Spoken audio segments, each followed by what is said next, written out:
ഈ തമിഴക വെട്രിക്കഴകം വിജയിൻ്റെ നേതൃത്വത്തിൽ ഒരു വലിയ യാത്ര നടന്നുകൊണ്ടിരിക്കുകയാണ്, വലിയ സ്വീകാര്യത ലഭിക്കുന്നത്. അപ്പോൾ നമ്മൾ വിചാരിക്കും വിജയ്ക്ക് വലിയ ഓളങ്ങൾ ഉണ്ടാക്കാൻ പറ്റുമെന്ന്. ഇപ്പുറത്തേക്ക് നോക്കിക്കഴിഞ്ഞാൽ രജനീകാന്ത് വന്നിച്ച് പറയുന്നു MK സ്റ്റാലിൻ എന്ന് പറയുന്നത് ആരും പേടിക്കുന്ന ഒരു നേതാവാണെന്ന്.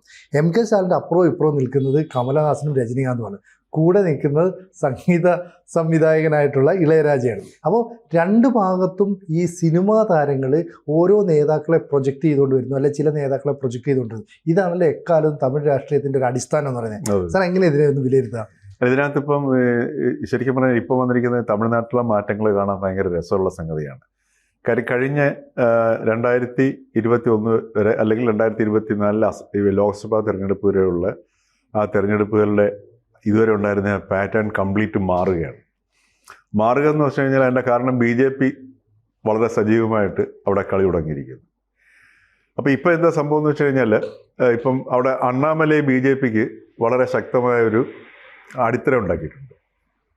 അത് നമ്മൾ കണ്ടില്ല എന്ന് പറയുന്നത് ശരിയല്ല. മാത്രമല്ല അണ്ണാമലൈ ഒരു വളരെയധികം പോപ്പുലർ ആവുകയും സ്വീകാരനാവുകയും ചെയ്തു. പക്ഷേ ഈ നയനാർ നാഗേന്ദ്രൻ, അണ്ണാമലയെ അത്രയും പോപ്പുലാരിറ്റി നിൽക്കുന്ന നയനാർ നാഗേന്ദ്രനെ അല്ലെങ്കിൽ നാഗേന്ദ്രനെ ഈ അണ്ണാമലയെ മാറ്റിയിട്ട് പദവിയിലേക്ക് മറ്റേ പ്രസിഡന്റ് സ്ഥാനത്തേക്ക് കൊണ്ടുവന്നു. അവിടെ തുടങ്ങി തമിഴ്നാട്ടിൻ്റെ പൊളിറ്റിക്സിൻ്റെ കളി ആരംഭിക്കുകയാണ്. കാര്യം BJP വളരെ വ്യക്തമായ ലക്ഷ്യം വെച്ചിട്ടുണ്ടെന്നുള്ളത് കൃത്യമായിട്ട് മനസ്സിലാക്കി കഴിഞ്ഞു. അപ്പം ഈ രണ്ടു കൂട്ടരും ആരോപിക്കുന്നുണ്ട്, പലരും അതായത് വിജയ് BJPയുടെ ബി ടീമാണെന്ന് ആരോപിക്കുന്നുണ്ട്, DMKയുടെ ബി ടീമാണെന്ന് ആരോപിക്കുന്നവരുണ്ട്. അപ്പം വിജയ് ഇന്നലെ വളരെ വ്യക്തമായിട്ട് പറഞ്ഞിരിക്കുന്ന മെനഞ്ഞാന്ന് പറഞ്ഞിരിക്കുന്ന സംഗതി BJP TVKയുടെ ഐഡിയോളജിക്കൽ എനിമിയാണ്. വളരെ ശ്രദ്ധിക്കണ ഭാഗം, ഐഡിയോളജിക്കൽ എനിമിയാണ്. അതേസമയത്ത് DMK ആണെങ്കിൽ പൊളിറ്റിക്കൽ എനിമിയാണ്. അപ്പോൾ പൊളിറ്റിക്കൽ എനിമി എന്ന് പറഞ്ഞാൽ തെരഞ്ഞെടുപ്പിൽ ഫൈറ്റ് ചെയ്യുന്ന ആര് തമ്മിലാണ്? പൊളിറ്റിക്കൽ എനിമി ആയിട്ടാണ് അല്ലേ? അപ്പൊ ഇതിനകത്ത് തന്നെ നമുക്ക് വ്യക്തമായിട്ട് വേണമെങ്കിൽ വിജയ് ആരുടെയെങ്കിലും ബി ടീം ആണെന്നുണ്ടെങ്കിൽ നമുക്ക് വേണമെങ്കിൽ വായിച്ചെടുക്കാം. നമ്പർ 1. നമ്പർ 2, വിജയ് അവിടെ വിജയ്ക്ക് വളരെയധികം പിന്തുണ ഇപ്പോൾ കിട്ടിക്കൊണ്ടിരിക്കുകയാണ്. കാരണം ചെറുപ്പക്കാരെ പിള്ളേർ ജെൻസി യുവതി യുവാക്കളെല്ലാം വിജയുടെ പിന്നാലെ പോകുന്നു. ഈ കഴിഞ്ഞ 5 വർഷത്തിനിടയ്ക്ക് ഈ വോട്ടവകാശം നേടിയിട്ടുള്ള കുട്ടികളാണ്. ഇപ്പോൾ ലോകത്തിൽ വന്ന വലിയ മാറ്റങ്ങൾ ഉണ്ടായ കഴിഞ്ഞ 5 വർഷമാണ്. ഇപ്പോൾ AI മറ്റു കാര്യങ്ങളെല്ലാം വന്നിട്ട് ഭയങ്കര കണക്റ്റഡ് ആയിട്ടുണ്ട്. മാത്രമല്ല അത് വേറൊരു തലത്തിലേക്ക് മാറിയിട്ടുണ്ട്. അത് വേറൊരു വിഷയമാണ്. പക്ഷേ ആ ഒരു കോൺസ്റ്റിറ്റ്യുവൻസി വിജയുടെ പിന്നാലെ പോകുന്നത് കാണാം, നല്ലൊരു ശതമാനം. അപ്പം അതിൻ്റെ പശ്ചാത്തലത്തിൽ ഇത് മുൻകൂട്ടി കണ്ടുകൊണ്ടാണ് ഇപ്പോൾ ഇവിടെ നമ്മൾ മനസ്സിലാക്കേണ്ട സംഗതി ഈ DMKക്ക് പേടി തട്ടിയിരിക്കുന്നതാണ്. കഴിഞ്ഞ 234 സീറ്റാണ് തമിഴ്നാട് അസംബ്ലിയിലുള്ളത്. അതിൽ ഒറ്റയ്ക്ക് ഭരിക്കാനുള്ള ഭൂരിപക്ഷം ആർക്കുണ്ട്? DMKക്കുണ്ട്. 126 സീറ്റാണ് കഴിഞ്ഞ പ്രാവശ്യം കിട്ടിയത്. മൊത്തത്തിൽ എനിക്ക് തോന്നുന്നു 149 അവിടെ മുന്നണിക്കുള്ള സീറ്റ് എന്ന് പറയുന്നത്.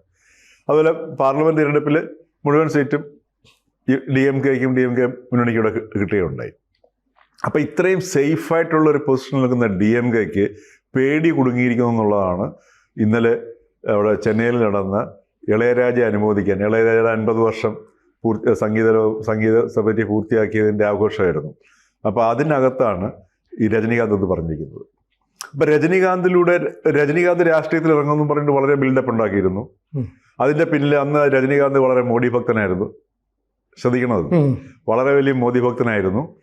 അപ്പോൾ അതിന് ഒരു സ്റ്റേജ് കഴിഞ്ഞപ്പോഴത്തേക്ക് രജനീകാന്ത് ഇപ്പോൾ ഇറങ്ങും, നാളെ ഇറങ്ങും, അങ്ങനെ പല പല സംഭവങ്ങൾ അനൗൺസ് ചെയ്തു, പിന്നെ പിടിച്ചു വയ്ക്കുന്നു. അങ്ങനെ ഏറ്റവും ഒടുവിൽ രജനീകാന്ത് രാഷ്ട്രീയത്തിൽ ഇറങ്ങുന്നില്ല എന്ന് തീരുമാനിക്കുന്നു. അതിനുശേഷം ഇന്നലെ വന്ന് പറഞ്ഞിരിക്കുന്നത് തമിഴ്നാട് പൊളിറ്റിക്സിലെ അതികായനാണ് സ്റ്റാലിൻ.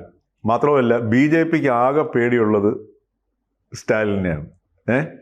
ആർക്കും അജയ്യനായ ഒരു നേതാവാണ് എന്ന് പറഞ്ഞാൽ വളരെയധികം അറിയാമല്ലോ, തമിഴിലെ അവർ പുകഴ്ത്തുമ്പോൾ ഉള്ളൊരു രീതി അറിയാമല്ലോ. ആ രീതിയിൽ സ്റ്റാലിനെ ഗംഭീരമായിട്ട് പുകഴ്ത്തിയിരിക്കുകയാണ്. ആ സമയത്താണ് തൃച്ചിയിൽ സംസ്ഥാന വ്യാപകമായിട്ടുള്ള വിജയുടെ റാലി നടന്നുകൊണ്ടിരിക്കുന്ന സംഗതി. അപ്പോൾ ഈ ഒരു പശ്ചാത്തലത്തിൽ മനസ്സിലാക്കുന്നത് DMKക്ക് ആകെ പേടി കുടുങ്ങിയിരിക്കുന്നു. അതോടൊപ്പം തന്നെ വളരെ തന്ത്രപരമായ DMK എന്നൊക്കെ പറഞ്ഞാൽ നമുക്ക് മനസ്സിലാക്കണം. DMK അതുപോലെ മാരൻ ഫാമിലി ഇപ്പോൾ തമിഴ് ഫിലിം ഇൻഡസ്ട്രിയിലേക്ക് ഒരു മുഖ്യ ശബ്ദം അല്ലെങ്കിൽ നിയന്ത്രിക്കുന്ന വ്യക്തികളാണ് വരുന്നത്. പിന്നെ അധികാരമാണ്. നമ്മൾ ഈ പുറമേ കാണുന്ന ചിത്രങ്ങളൊന്നും അല്ല അകത്തേക്ക് നമ്മൾ കാണുന്ന ചിത്രം.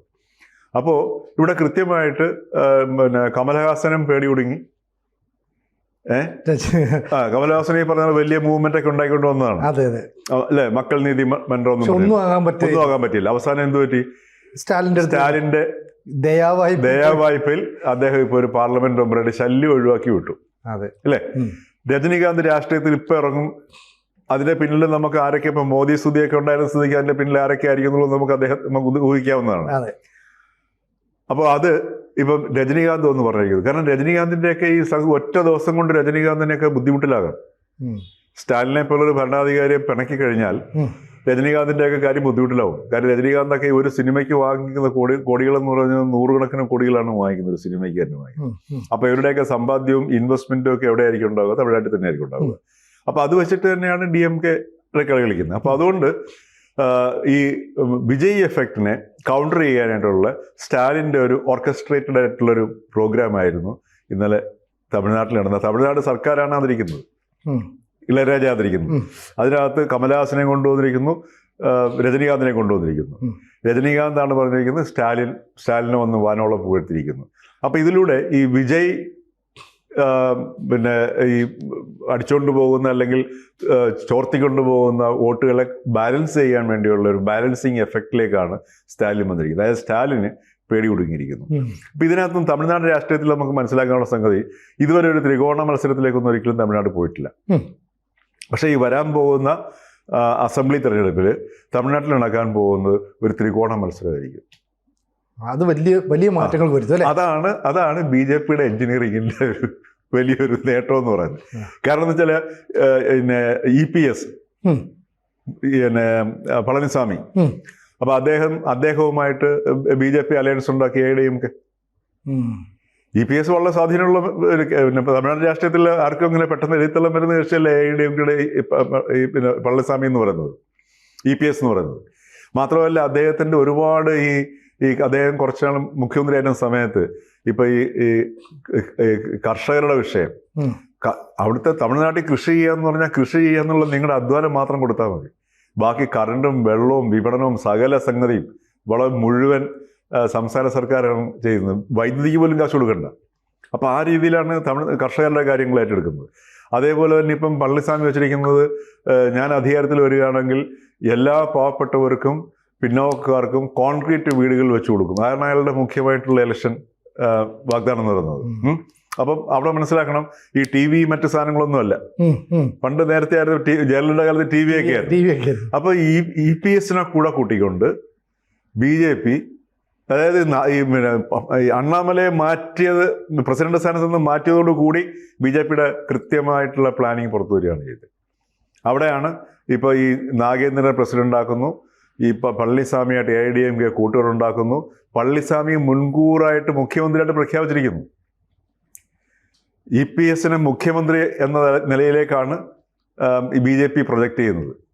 എന്നിട്ട് ആണ് ഈ തെരഞ്ഞെടുപ്പിനെ നേരിടാൻ പോകുന്നത്. ഇവിടെയാണ് കൃത്യമായിട്ടൊരു ത്രികോണ മത്സരം. ഇപ്പം TVK, വിജയുടെ ആഭിമുഖ്യത്തിലുള്ള TVKയുടെ ഒരു പ്ലാൻ മാത്രമല്ല, അത് മുന്നേറ്റം ഉണ്ടാക്കുന്നുണ്ട്, ഇല്ലാന്ന് പറഞ്ഞിട്ട് കാര്യമില്ല. വലിയ ജനക്കൂട്ടം സൃഷ്ടിക്കൊണ്ട് മാത്രമല്ല ചെറുപ്പക്കാരാണ് കൂടുതൽ വരുന്നത്. ഇപ്പൊ ഈ വിജയുടെ കേരളത്തിൽ തന്നെ ഫാൻസിനെ എടുത്ത് നോക്കിയാൽ മനസ്സിലാകും. കേരളത്തിൽ തന്നെ ഈ 3-4 വയസ്സുള്ള കുട്ടികളുടെ ഏറ്റവും പ്രിയപ്പെട്ട താരമെന്നറിയോ? വിജയാണ്. കൊച്ചു കുട്ടികളെല്ലാം വിജയ് ഫാൻസാണ്. അപ്പൊ ഇത് സൂചിപ്പിക്കുന്നത് യുവാക്കളിലുള്ള വിജയുടെ സ്വാധീനമാണ്. ജെൻസി, പർട്ടിക്കുലർലി വോട്ടവകാശമുള്ള ജെൻസി കമ്മ്യൂണിറ്റി. അപ്പൊ ഈ രീതിയിലൊരു കൃത്യമായ ത്രികോണ മത്സരത്തിലേക്ക് തമിഴ്നാട് അസംബ്ലി ഇലക്ഷൻ നേരിടാൻ പോവുകയാണ്. ഇതിനപ്പുറത്തേക്ക് ഈ വിജയ്ക്ക് മുമ്പ് കൂടുതൽ സ്വാധീനം ഉണ്ടായിരുന്നത് രജനീകാന്തിന് തന്നെയാണ്. ഈ രജനീകാന്ത് രാഷ്ട്രീയ പാർട്ടി പ്രഖ്യാപിക്കുമെന്ന് പറഞ്ഞു. പക്ഷേ ഇപ്പോൾ MK സ്റ്റാലിൻ്റെ മുമ്പിൽ ഒരു വേദിയിൽ രജനീകാന്ത് പ്രത്യക്ഷപ്പെടുക എന്ന് പറഞ്ഞാൽ അടുത്ത മുഖ്യമന്ത്രിയെ രജനീകാന്ത് തീരുമാനിക്കും എന്നൊരു നീക്കം കൂടിയില്ല. കാരണം രജനീകാന്ത് പറഞ്ഞാൽ വോട്ട് ചെയ്യാൻ തയ്യാറുള്ള ഒരു വലിയ ജനവിഭാഗം തമിഴ്നാട്ടിലുണ്ട്.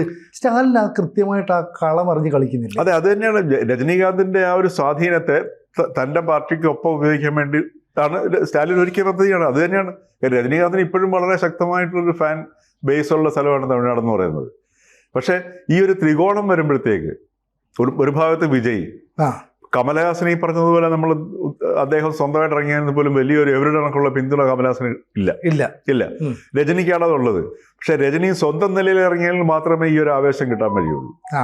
പക്ഷെ രജനി സ്വന്തം നിലയിൽ ഇറങ്ങുന്ന അത്രയുമുള്ളൊരു സ്വാധീനം സ്റ്റാലിന് പിന്തുണ കൊടുക്കുന്നതിന്റെ പേരിൽ കിട്ടത്തില്ല. അപ്പോൾ അവിടെയാണ് സ്റ്റാലിന് പേടി കുടുങ്ങിയെന്നുള്ളതാണ്. ഇത്രയും കംഫർട്ടബിൾ ആയിട്ട് നിന്ന് ഇപ്പൊ അവിടെയാണ് നമ്മൾ തമിഴ്നാട് രാഷ്ട്രീയത്തെ മനസ്സിലാക്കേണ്ടത്. ഈ തൻ്റെ കയ്യിൽ പിടിയിൽ നിന്ന് പോകുന്നു. മാത്രമല്ല കനിമൊഴി പറഞ്ഞിരിക്കുന്നു, തമിഴർക്ക് അണ്ണയെയും പെരിയാറിനെയും മറന്നൊന്നും ചെയ്യാൻ പറ്റില്ല.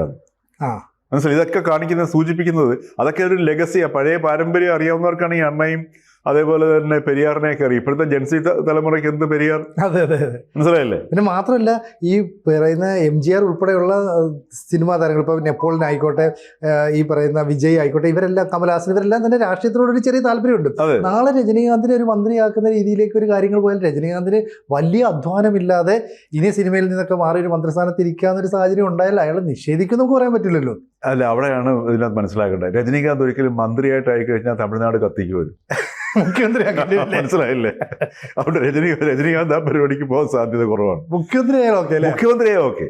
അപ്പൊ അവിടെ അവർക്ക് ഒന്നുകിൽ ഇപ്പൊ ഞാൻ പറഞ്ഞില്ലേ, അവർക്ക് ഈ തമിഴ്നാട്ടിലെ ജനത എക്സ്ട്രീമാണ്. ഒരാളുടെ ഇഷ്ടം തോന്നിക്കഴിഞ്ഞാൽ ഇപ്പൊ ഖുഷ്ബുവിനോട് ഇഷ്ടം തോന്നി ഖുഷ്ബുവിന്റെ പ്രതിമ വെച്ച് ഒരു അമ്പലം തന്നെ ഉണ്ടാക്കി, മനസ്സിലായില്ലേ? അപ്പൊ ഇൻ ബിറ്റ്വീൻ പരിപാടി തമിഴ്നാട് ജനതയ്ക്കില്ല, എക്സ്ട്രീമാണ്.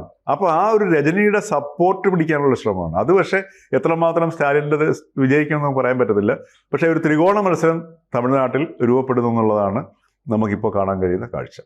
കൂടുതൽ വാർത്തകളും വിശേഷങ്ങളും നിങ്ങളിലേക്ക് എത്താൻ ABC മലയാളം സബ്സ്ക്രൈബ് ചെയ്യുക, ബെൽ ബട്ടണും അമർത്തുക.